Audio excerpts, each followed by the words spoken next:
اللہ پاک نے ایک انسان کو زندگی دی ہے نا، جہاں انسان کو بھوک لگتی ہے وہاں انسان کے اندر خواہش بھی رکھی ہے، مرد ہو عورت ہو اللہ نے رکھی ہے۔ جب اللہ پاک نے فرمایا کہ جب یہ بالغ ہو جائیں تو ان کو فوراً نکاح کر دو، کیونکہ اب یہ اپنے فطرت کی طرف اندر سے چیزیں انڈیکیٹ کرتی ہیں۔ مرد کہتا ہے مجھے ایک ہم سفر چاہیے، عورت کہتی ہے مجھے بھی ایک ہم سفر۔ یہ کوئی غلط نہیں ہے، اگر کوئی مرد عورت کی طرف اٹریکٹ ہو رہا ہے، عورت مرد کی طرف، یہ اٹریکشن کا ہونا، یہ اس کی طرف دل کا جانا آنا، یہ غلط نہیں ہے، یہ تو فطرتی چیز ہے۔ لیکن جائز راستے سے جانا اور جائز راستہ اختیار کرنا یہ تبھی ممکن ہے کہ جب ہم اس کے اندر سے اتنے بڑے بڑے تالے توڑ دیں گے خواہشات کے جو ہم نے باندھے ہوئے ہیں۔ ہم کہتے ہیں نا بندش کیے فلاں نے، رشتے نہیں ہو رہے، تو ہم نے خود بندش کی ہے سرکار، بندشیں تو ہم نے کی ہوئی ہیں کہ لڑکی جب تک یہ سارے لوازمات کے ساتھ ریڈی تیار نہیں بیٹھے گی ہم تو اس کو قبول نہیں کریں گے، اور لڑکے صاحب والے جب تک اس پورے نظام کے ساتھ میدان میں نہیں اتریں گے ہم بھی قبول نہیں کریں گے۔ تو ادھر بھی انا کی جنگ ہے، ادھر بھی اللہ کا نظام تو ہے ہی نہیں بیچ میں۔ اب یہ جو دونوں ہیں، اب یہاں سوچ کے اب لڑکے کے بعد ٹارگیٹ بھائی تو نے سب پورا کرنا ہے، وہ لگا ہوا پاگل ہو گیا، ڈپریشن، کیونکہ اس کو تو اس کی فطرت اشارہ دے رہی ہے نا کہ بھائی اچھا۔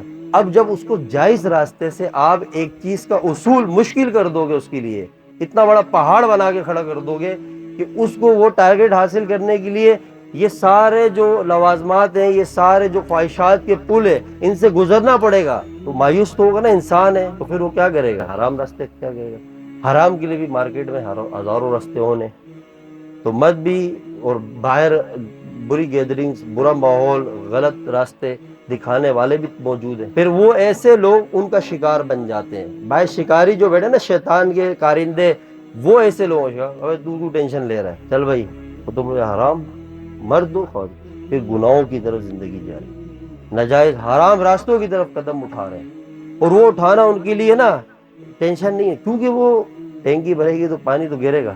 انسان کے اندر اگر اللہ کا جو فطرتی نظام ہے، یہ کوئی مذاق کی اور ایسی بات نہیں ہے۔ اگر آپ غور کریں نا، میں آپ کو سیریس بتا رہا ہوں، آپ تو ہر بندہ اپنی اپنی پرسنل لائف بتاتا ہے نا، یہ علماء کرام سے آپ پوچھیں، جو مشائخ حضرات ہیں، جو اللہ نے جس کو جس منصب پہ بٹھایا ہے، ان سے آپ جا کے کبھی تنہائی میں پوچھیں کہ آپ کے پاس آج کے دور کے اندر سب سے زیادہ کون سے ایشوز آتے ہیں، سب سے زیادہ کون سے مسائل کا آپ کو سامنا کرنا پڑتا ہے، وہ جب آپ سنیں گے آپ کا دماغ ہی کام نہیں کرے گا۔ ہر بندہ غلط راستے پہ چل پڑا ہے، وجہ کیا ہے؟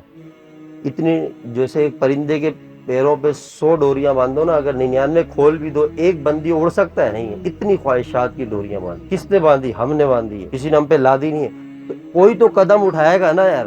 چھوڑ دو خاندان والوں کو، چھوڑ دو رشتہ داروں کو، چھوڑ دو دنیا والوں کو، کون کیا کہے گا، کہ اس پہ جب تک پڑے رہے نا کبھی بھی معاشرہ درست نہیں ہو سکتا ہے۔ سیلف ریسپیکٹ، سیلف ریسپیکٹ اس کو کہتے ہیں، عزت نفس اس کو کہتے ہیں جو اللہ تعالیٰ کے نظام کے اندر رہ کے موجود چیز ہو۔ عزت نفس کہ رب کے اصولوں کے حساب سے ہو، جو اللہ کے اصول کے اگینسٹ ہم جا رہے ہوں، اور اس کو عزت نفس سمجھیے۔ عزت نفس نہیں ہے، یہ ذلت نفس ہے، یہ نقصان ہے کہ زمین میں انسانوں کو تو خوش کر رہے ہیں، ان کی سوچیں تو ہیں کہ منہ کیا دکھائیں گے، لیکن ہماری ذات سے ہمارے نسلیں، ہمارے لوگ، معاشرہ گناہوں میں مبتلا ہے، تو قیامت میں اللہ کو کیا منہ دکھائیں گے اس کا نہیں پتہ۔ اس کی بے برکتیاں نہیں ہیں، اس کے برے اثرات نہیں آئیں گے، اس کے سائیڈ ایفیکٹ نہیں ہیں، بہت ہیں۔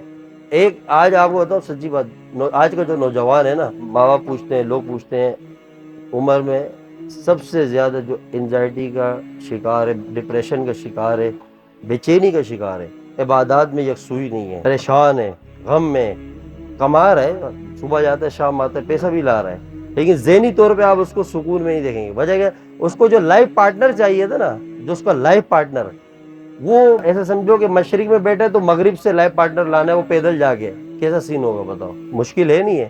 اب بولے بھائی تو جا مغرب میں تیرے لائف پارٹنر ہو، پیدل جانا تو بولے گا میں تو وڑ جائے گا رستے میں ہی، میری زندگی تو رستے میں ختم ہے، اس کو لانے ایسا بنا دیا ہے، اتنے بند آگے کھڑے کیے ہوئے۔ اب یہ بندہ جس کو اندر سے اس کا فطرتی نظام بار بار اندر سے جوش مار رہا ہے، اور ہم نے آگے بندشیں ڈالی ہیں، خود کوئی سی عامل جادوگر نے نہیں ڈالی بھائی، خود ڈالی ہیں ہم بیچارے۔ یہ پتہ نہیں کون سی بندشیں ہمیں تو آج تک سمجھ نہیں آتی، خود ایک کلاڑی ماری، دوسرے ایسے ایسے بارڈر کھڑے کیے، جب وہ بیچارہ دیکھتا ہے تو وہ پھر بیٹھ جاتا ہے، پھر وہ سوتا ہے اٹھتا ہے، اس کو ایک نیا جوش آتا ہے، ایک نئی صبح کی کرن کے ساتھ کرن کی تلاش میں نکلتا ہے، پھر وہ دن گزارتا ہے، پھر وہی اداسی کے ساتھ سو جاتے ہیں. میں آپ کو میں جو آج بات کر رہا ہوں نا، آپ اس کو دل سے سمجھنا. ہاں یہ بالکل، یہ آپ عبادات مراقبے ذکر اپنی جگہ، یہ ٹاپک موضوع اپنی جگہ ہے. اگر ایک مرد کو اس کی فطرت کے ساتھ اس کو لائف پارٹنر نہیں میسر ہوگا نا، سجدے سمجھ ہی نہیں آئیں گے اس کو. آپ علماء سے جا کے پوچھیں. جیسے ہمیں کہا جاتا ہے نا، اگر نفس خواہشات بڑھ رہی ہوں، اس کا جو الٹرنیٹ عارضی ٹمپریری علاج، ٹمپریری، وہ بھی کسی پہ اثر کرے گا کسی پہ نہیں. آج کے معاشرے کے اندر نوجوانوں پہ تو میں کہتا ہوں یہ اپلائی ہو ہی نہیں سکتا ہے. بولے روزہ رکھ لے، نہیں ہوگا. روزہ رکھے اور بندہ ہارڈ ہو جاتا ہے. کیونکہ آپ رمضانوں میں آپ دیکھیں یہ سب اپنے اندر حساب سے سمجھے چیزوں کو. کیوں؟ ہماری غذائیں، ہمارا خوراک، جو فضا کے اندر آلودگی ہے نا، اس کا اثر آئے گا نوجوانوں. موبائل، فتنے، جو چیزیں پہلے ہائٹ تھیں، جو نظروں کے سامنے نہیں تھی. اگر کوئی پہلے گناہ کے لیے جاتا تھا تو مخصوص شکل چھپا کے جاتا تھا اور کوئی گناہ کے اسباب تلاش کرتا تھا. ایسا ہی ہے نا، وہ ایک دور تھا. وہ کوئی گناہ کر جاتا تو وہ کئی دن غم میں رہتا تھا. ابھی گناہ ہر وقت کے ساتھی ہیں، ہر وقت کا پارٹنر ہے. اگر نیکی نہیں تو برائی کے راستے 100 موجود ہیں. نیکی کا ایک راستہ تھا، جائز طریقے سے نکاح کر اپنا ہم سفر لا. وہ ایک راستہ جس کے اوپر ہم نے اتنے راستے کے اندر بند کھڑے کر دیے، اتنے ہم نے خواہشات کے پل کھڑے کر دیے، اتنا مشکل و دشوار کر دیا کہ اس ایک راستے میں نہیں چل پا رہا. جب وہ دائیں طرف دیکھتا ہے، اپنی بائیں طرف دیکھتا ہے، تو خواہشات اور حرام 100 راستے ہیں. پھر وہ جاتا ہے 100 راستوں کی طرف. پھر آگے جاتے جاتے جاتے وہ کسی کام کا نہیں رہتا. ہم یہی کہتے ہیں نا کہ اپنی ٹانگ پہ کھڑا ہو جاؤ. جب تک ٹانگ ہی نہیں رہتی کیا کھڑا ہوگا بیچارہ؟ اس کی زندگی میں بچتا ہی نہیں کچھ. یہ ہمارے دوست حکیم صاحب ہیں، دوست جاننے والے. سب سے زیادہ وہاں آپ دیکھیں نوجوانوں کا رش، سارے کیا پریشان ہے، ٹینشن ہے. شادی ہونے سے پہلے 10 دن پہلے سب وہاں اس کے رش ہے. اس کا بزنس، وہ حکیم تو مر گئے جو کام کرنے والے تھے. بہت کم 2-3 پوائنٹ کے بچے ہوں گے کہیں، باقی بزنس سب کا چل رہا ہے. کیا ہے؟ ڈپریشن، شکار، پریشانی. یہ میں آپ سے جو باتیں کر رہا ہوں نا، یہ حقیقت ہے. اس کو ہم نظر انداز نہیں کر سکتے.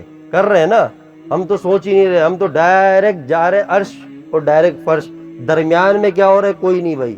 ہمارا ٹارگٹ کیا ہے کہ بندے کو یہاں سے اٹھانا اور سیدھا آسمان دکھانا. بھائی یہ تو نے کرنا ہے.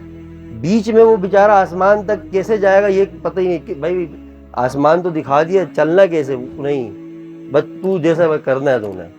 کس طرح ہے اپنی تنہائی کی زندگی کو؟ اس کا یار نہیں، کوئی دوست نہیں، کوئی اس کو حوصلہ دینے والا، موٹیویشن نہیں، کہیں سے کچھ بھی نہیں. پریشان ہے. میں کروں کیا؟ آج آپ دیکھیں زنا کے اڈے سب سے زیادہ آپ کو ملیں گے. آپ کے کراچی کے اندر ہزاروں ہیں. تو اس زنا میں جو لوگ انسان ہیں نا، جنات تو نہیں کر رہے نا، کوئی الگ ہی مخلوق آئی ہے، ایلینس آئے وہاں، نہیں. یہی وہ وہاں تک پہنچے کیسے؟ خواتین اس جگہ تک کیسے پہنچی؟ مرد اس جگہ تک کیسے پہنچے؟ اس پہنچنے کے پیچھے کیا کیا وجوہات ہیں؟ اگر آپ جب اس پہ جائیں گے نا، تو آپ یہ جتنے بھی فقیر نے آپ کے سامنے باتیں عرض کی نا، آپ بولیں گے واقعی میں ساری فتنے اور سارے بگاڑ کی جڑ یہی باتیں ہیں. نہیں، کوئی نہیں جا رہا ہے اس طرف. میں کہہ رہا ہوں نا، کوئی نہیں جاتا.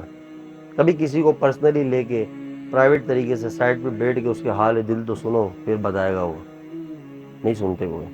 بس صبح اٹھا ایک ڈوز دی، شام ایک ڈوز دی، بس کیا فیوچر؟ کیا فیوچر ہے؟ اللہ پاک نے جس نظام کو خوبصورتی کے ساتھ زندگی کا حصہ بنایا نا، اس کو اسی خوبصورتی کے ساتھ اور اللہ کے نظام کے ساتھ اپنی زندگیوں میں لے کر آئے. آپ میں سے، ہم میں سے ہر بندہ اگر یہ قدم خود اٹھائے گا نا، خود کہ بھائی میں آج کے بعد خواہشات کو توڑتا ہوں، میں انشاءاللہ یہ اسٹیپ لیتا ہوں. اگر دونوں سائڈ جو فریقین ہیں اگر راضی ہو تو سوچیں. اچھا آگے پھر زندگیوں میں یہ تانے چلتے رہتے ہیں، ادھر سے بھی ادھر سے بھی، وہ عورت بھی ٹینشن میں، مرد بھی. اب غلبہ کس کا ہو سکتا ہے؟ زیادہ تر غلبہ ہوتا ہی نہیں. گئے جو جنت کی حوروں کی جو سردار ہے، ان کا غلبہ رہتا ہے گھر پہ زیادہ ہمیشہ. آپ دیکھیں وجہ یہی ہے. بندہ تو اپنے حساب سے چلتا ہے. تو اللہ پاک نے مرد کو ایک وقار دی ہے، شان دی ہے. عورت حساس چیز ہے. اللہ نے کہا ان سے محبت کو، پیار کو اپنے حساب سے، ٹھیک ہے. لیکن یہ سارا نظام تبھی درست ہوگا نا جب ایک ایک چھوٹی چھوٹی چیزوں کو، جسے ہم بہت چھوٹا سمجھ رہے ہیں نا، وہی سب سے بڑا فتنہ ہے. ایک بندہ سجدہ نہیں کر پا رہا ہے، وجہ یہی ہے. سجدہ کیا کرے گا؟ اس کا دماغ سکون میں نہیں ہے. اللہ پاک نے فرمایا نا، الا بذکر اللہ تطمئن القلوب.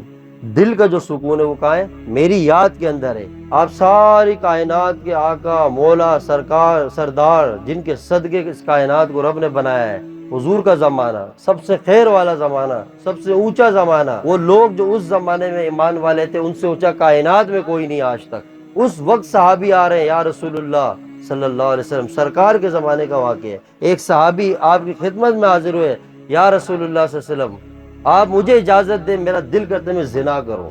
کون سامنے؟ سرکار ہیں۔ ہم بات کریں نیک، صالح، تقوی، جتنا بھی تقوی ہے، بلکہ جتنا متقی ہوگا اتنا ہارڈ بندہ ہوگا وہ، یہ تقوی کا اثر ہے۔ ذکر کی تو اور حدت ہوتی ہے۔ اب میری بات کو غور سے، وہ آئے آپ کی خدمت میں حاضر ہوئے تو سرکار دو عالم صلی اللہ علیہ وسلم کی، تو آپ نے ان کے قلب میں اپنا مبارک ہاتھ رکھ کے 3 کلمات فرمائے، دعا دی۔ تو فرمایا کہ اس صحابی کہتے ہیں کہ پھر اس کے بعد میرے اندر ایسا حیا آیا کہ میں بیان نہیں کر سکتا، لیکن وہ ہاتھ تو سرکار کا تھا۔ لیکن اس میں سمجھنے کی جو بات ہے نا، سمجھنے کا جو پوائنٹ ہے کہ صحابی بھی ہو، زمانہ حضور کا بھی ہو، جو فطرتی نظام ہے، فطرتی نظام ہے، وہ بدل نہیں سکتے، چاہے آپ جتنا بھی جتنے روزے رکھ لیں، تقوی اختیار کر لیں، تقوی۔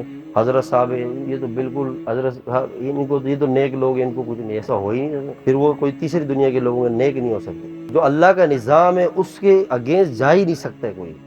ذکر اپنی جگہ ہے، آپ پانی پئیں گے وہ کھانے کا کام کرے گی؟ نہیں کر سکتے۔ کھانا کھائیں گے وہ پانی کا کام کر سکتا ہے؟ نہیں کر سکتے۔ ذکر اپنی جگہ، نماز آپ علماء سے جا کے پوچھیں نا کبھی اس ٹاپک کو لے کے کسی صحیح عالم سے، وہ آپ کو بتائے گا یہ تو لازم ملزوم ہے، لائف کا حصہ ہے۔ اگر کوئی بندہ کہ میں شادی نہیں کرنا چاہتا ہوں، بس میں لائف کو گزاروں گا، میں اللہ کو دیکھوں گا، نہیں نہیں۔ ایک بزرگ کے بارے میں آتا ہے کہ 70 سال تک شادی نہیں کی تھی، 70 سال تک نہیں، 70 سال بعد اس کو اشارہ آیا سرکار دعا کہ تجھے اب بھی وہ مقام حاصل نہیں ہے جو صرف میری اس سنت کو چھوڑ کے بیٹھا ہوا ہے۔ 70 سال ریاضتیں کی، مجاہدے کیے، تو انہوں نے نکاح کیا تو رب نے سارے پردے کھول دیے اس کے۔ اب یہ نہیں دیکھو کہ یہ کوئی، آپ یہ دیکھو حضور کی سنت ہے۔